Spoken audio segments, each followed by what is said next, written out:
ফরাক্কায় কংগ্রেস কর্মীর বাড়িতে বোমা বিস্ফোরণ, 12 ঘন্টার মধ্যে ঝাড়খণ্ড থেকে গ্রেপ্তার মূল অভিযুক্ত সাইমুল শেখ।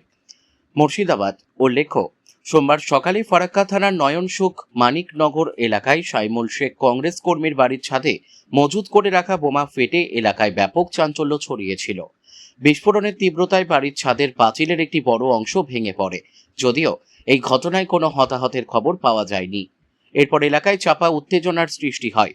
স্থানীয় সূত্রে জানা যায়, সেই সময় বাড়ির ছাদে রাজমিস্ত্রিরা কাজ করছিলেন বলে জানা যায়।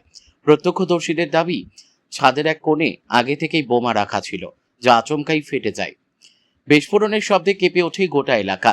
আতঙ্কে ছোটাছুটি শুরু করেন স্থানীয় বাসিন্দারা। খবর পেয়ে দ্রুত ঘটনাস্থলে পৌঁছান ফরাক্কা থানার আইসি অমিত কুমার মুখার্জি সহ বিশাল পুলিশ ও কেন্দ্রীয় বাহিনী। পরিস্থিতি নিয়ন্ত্রণে আনতে এলাকায় মোতায়েন করা হয়েছে কেন্দ্রীয় বাহিনীও। তবে বিস্ফোরণের ঘটনার পর থেকেই সাইমুল শেখ ও তার পরিবারের সদস্যরা এলাকা ছেড়ে পালিয়ে যায় বলে জানা যায়। পুলিশ সূত্রে জানা যায়, সোমবার এই ঘটনায় দুইজনকে আটক করে জিজ্ঞাসাবাদ করে পরে ছেড়ে দেওয়া হয়।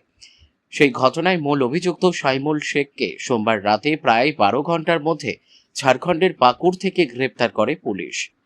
ধৃতকে 7 দিনের পুলিশ হেফাজতের আবেদন জানিয়ে মঙ্গলবার সকালে জঙ্গিপুর আদালতে পাঠায় ফরাক্কা থানার পুলিশ।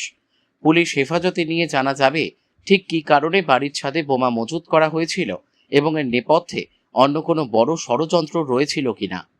ঘটনা তদন্ত শুরু করে দেখছে ফরাক্কা থানার পুলিশ। মুর্শিদাবাদের শামশেরগঞ্জ থেকে জয়ন্ত রায়ের রিপোর্ট, বিগ নিউজ বাংলা।